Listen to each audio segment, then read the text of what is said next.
Alanud on Nula inkubaatori 7. hooaeg. Nula inkubaator on Eesti ainus ühiskondlikele algatustele mõeldud inkubaator, kuhu ootame ideid, mis lahendavad teravaid ühiskondlikke probleeme. Täna saame lähemalt tuttavaks 3 ettevõtjaga, kes teevad suuri tegusid mitte üksnes Eestis, vaid ka mujal maailmas. Kuuleme, kuidas nad oma ettevõttega alustasid, mida nad on sellel teekonnal õppinud ja millist nõu annaksid teistele alustavatele ettevõtjatele. Oma kogemusest ettevõtjana räägivad kooliõpilaste hakkamasaamist toetava rakenduse Glenbeat asutaja Kadri Tuisk, tehnoloogiaettevõtte Bolt kaasasutaja Martin Villig ja metsi päästva investeerimisplatvormi Single Earth asutaja Merit Valtsalu.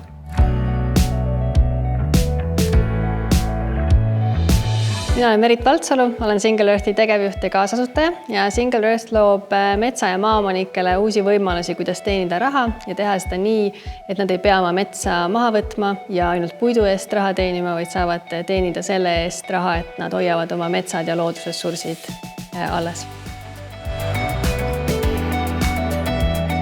See idee sündis umbes 2 aastat tagasi Garage 48 häkatonil ja see häkaton oli siis teemal The Future of Wood, ehk siis otsiti puidule uusi võimalusi selle väärindamiseks. Ja meie läksime sinna ideega, et puitu võiks ju hakata väärindama ka siis, kui ta juba endiselt veel kasvab metsas puuna.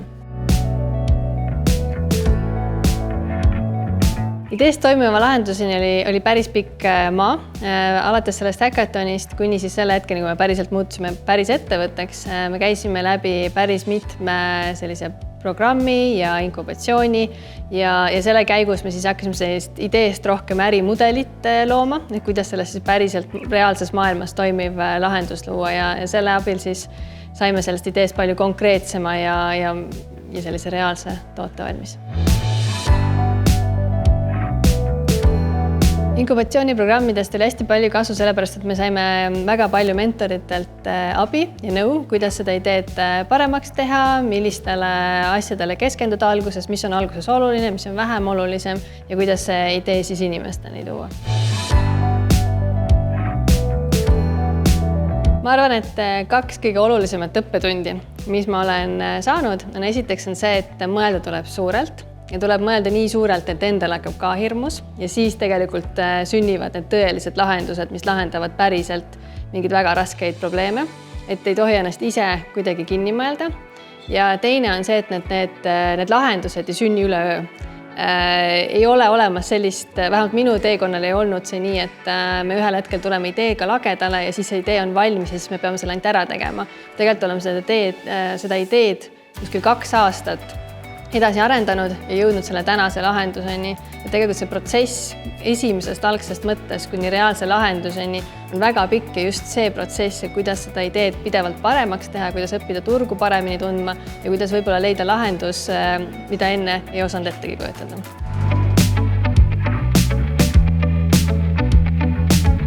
Tere, mina olen Kadri Tuisk ja minu ettevõtte Glenbeat tegutseb selle nimel, et õpilaste vaimne heaolu ja enesejuhtimisoskused oleksid maailmatasemel.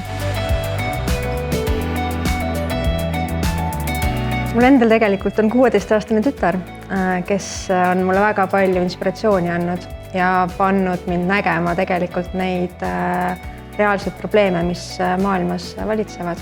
Eriti koroonaperioodi alguses tekkis olukord, kus asjad kuhjusid ja et oleks võimalik sellest asjast ennast läbi närida, selleks on õpilastel vaja väga tugevat sisemist minatunnetust ja et nad ei jääks takistuste taha kinni.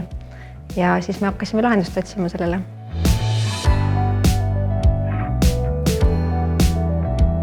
Glenbeat on tegelikult üles ehitatud natuke teistmoodi kui kõik teised startupid, et me lähenesime sellele väga koosloomeliselt, et me kaasasime õpilasi, õpetajaid, koolijuhte, teadlasi ja me olemegi koosloomel sündinud ettevõte, mis tähendab seda, et meie juba probleemi definitsiooni faasis olime väga tugevalt lõppkasutajaga kontaktis ja tegelikult et nad ise rääkisid meile, mis nende probleemid on ja mis võiksid võimalikud lahendused olla. Ja selleks, et see lahendus saaks veel tugevam ja et sellel oleks ka teaduslikult tõestatud alus, et see reaalselt toob inimeste ellu muutust, siis me kaasasime hariduspsühholoogia teadlased Grete Arro ja Kati Ausi, kes aitasid meil tegelikult kokku panna selle väärtuspakkumise selliselt, et see loob muutust inimeste elus. Eestis on õpilaste vaimse heaolu näidikud väga nukrad, et üle kolmandiku 11–15-aastastest õpilastest on tundnud depressiooni ilminguid, tüdrukutel on see üle 50%.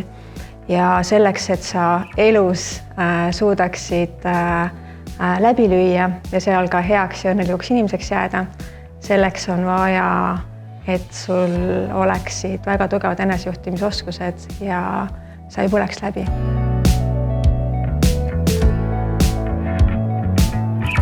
Glenfit toimib selliselt, et see on eelkõige õpilasele iseendale eneserefleksiooni vahend, mis tähendab seda, et ta õpib iseennast paremini tundma läbi selle, et me iga hommiku, iga õhtu küsime, kuidas sa magasid, kuidas sul enesetunne on, kas sul oli kellegi koos täna lõbus, kuni siis selleni välja, et nad reflekteerivad oma päevasid, oma õppimist, mis neil läks hästi, mis läks halvasti, missugused õpikogemused neid aitasid edasi ja missugused mitte, et nad õpiksid iseennast paremini tundma.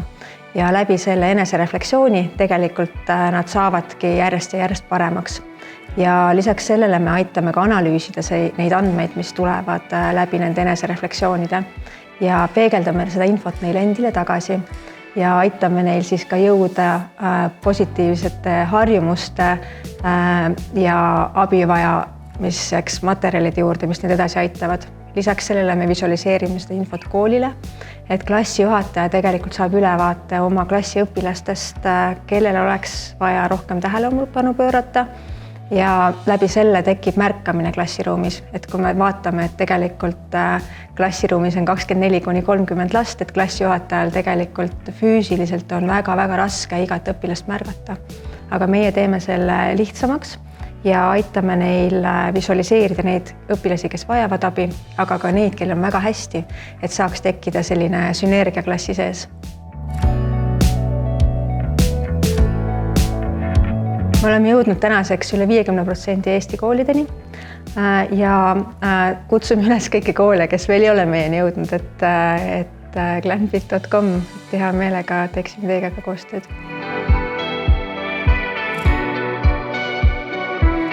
Ma arvan, kõige olulisem on alustaval ettevõtjal tegelikult aru saada oma lõplikust kasutajast, milline tema päev välja näeb, kuidas see toode või teenus, mida sina teed, reaalselt sobitub nende igapäevasesse elurütmi. Et see on see, millega meie igapäevaselt siiamaani tegeleme. Ja ma arvan, et see on üks olulisemaid asju, et sa võid teha väga ägeda asja, aga kui see ei istu inimeste eludesse ja seda ei hakata kasutama, siis sellel ei ole mõtet. Kõik ei pea hakkama ettevõtjateks, aga ma arvan, et kui sa nagu vaatad oma päeva ja üldse oma elu, sul on loetud tunde päevas ja loetud päevad üldse sinu elus. Et kui sa kuhugi oma energiat panustad, siis võiks seda panustada sinna, mis tegelikult teeb maailma paremaks. Et sinul on see võimalus seda teha. Et kui sa vaatad, et kui sa hommikul ärkad ülesse ja sa elad oma päeva selliselt, et see tegelikult ei loo väärtust ei sulle endale ega ka teistele, siis ma soovitaks veel korra selle üle mõelda. Mina olen Martin, olen ettevõtja olnud 20 aastat ja viimased 8 aastat siis Bolti üks kaasasutajatest.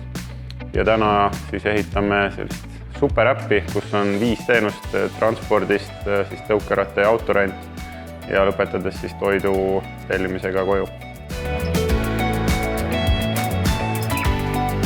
Idee sündis 2012 aastal, kui ma käisin ühe Garage 48 häkatoni raames Kiievis ja seal kohalikud ütlesid, et meil on selline äge veebiteenus, millega saab taksot tellida ja seal on hind fikseeritud, et siis ei saa turistina petna, nagu tavaliselt Ida-Euroopas ikka taksodega oli. Ja tundus väga vahva teenus, päriselt töötas, siis tulin koju, arutasime Markusega seda ja ja vaatasime, et esiteks Tallinnas ei ole sellist teenust ja teiseks väga paljudel inimestel oli takso tellimisega probleeme. Nii et siis hakkasime sealt nii-öelda ühest küljest omast vajadusest ja probleemidest pihta ja siis uurisime turgu ja niimoodi tekkiski siis mõte, et tundub, et siin on võimalus äri teha, probleeme lahendada ja niimoodi me siis alustasime. See oli üsna käänuline tee, et ma arvan, et esimene idee, millega me alustasime, oli siis taksojuhtidele, teenuse pakkumine litsenseeritud taksojuhtidele. Siis me vaatasime, et sellega läheb aeglaselt, siis me vahepeal mõtlesime, et proovime taksofirmadele pakkuda dispetcher lahendust, aga saime ka aru, et see on üsna keeruline ja müügiprotsess on üsna ennustamatu, mis kiirusega mingid ettevõtted soovivad koostööd teha. Ja lõpuks siis kõige kiirema kasvu leidsime umbes 3.–4. aastal, kui erajuhtide mudel oli siis, et igaüks võib oma autoga teisi inimesi vedada. Et mis see võib-olla õppetund ongi see, et algne idee oli küll huvitav, aga tegelikult turu tagasisidest lähtuvalt on oma äriideed kohandada ja me pidime seda tegelikult 3 aasta jooksul umbes 3 korda seda strateegiat muutma, et lõpuks leida siis see mudel, mis töötab. Nii et ja vaadates ka paljusid teisi ettevõtteid, siis ongi see üsna tavaline, et tegelikult esmane idee kohandub ja siis lõpuks tekib see päris edukas idee. Nii et olge paindlikud, kuulake turu tagasisidet ja samas teatud määral jääge endale kindlaks selle visiooni osas, et proovige siis niimoodi kohanduda ja leida.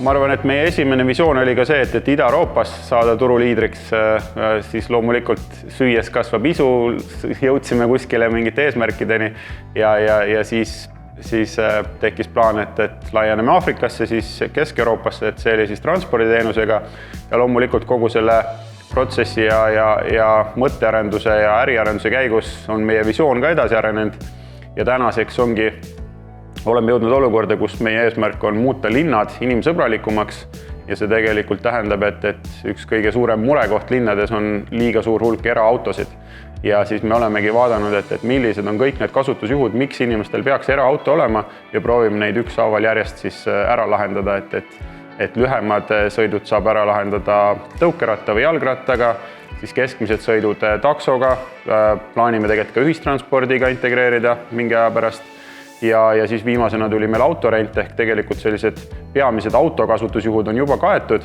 ja üks koht, kus inimesed ka siis autot rohkem kasutavad, on asjade vedamine, poes käimine, suured ostukotid, maale minemine, kõik see, et siis sellepärast tuli siis ka see toidu tellimine sinna juurde ja me nägime, et seal valdkonnas on ka palju innovatsioonivõimalust, nii et tegelikult kogu aeg on nagu see visioon laienenud ja niimoodi orgaaniliselt oleme kasvanud ja ehk selles suunas ilmselt tuleb veel uusi teenuseid.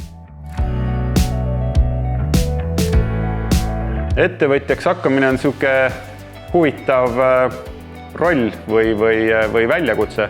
Et mulle endale tundub, et see esiteks pakub inspiratsiooni, et saad midagi luua, aga teisest küljest, kui sa teed midagi ägedat ja lahendad päriselt suuri probleeme, et siis sa muudadki maailma paremaks väga paljudele inimestele. Et selles mõttes ma soovitan ka pigem võimalusel valida keerulisemaid probleeme, mis mõjutavad rohkemaid inimesi, et kui sul see projekt õnnestub, siis see ühest küljest, ma ei tea, hea meel või rahulolu ja teisest küljest siis ka see tulemus ja mõju on niivõrd palju suurem, et jah, kui võimalik, siis unistage suurelt, leidke suured probleemid ja lahendame need ära.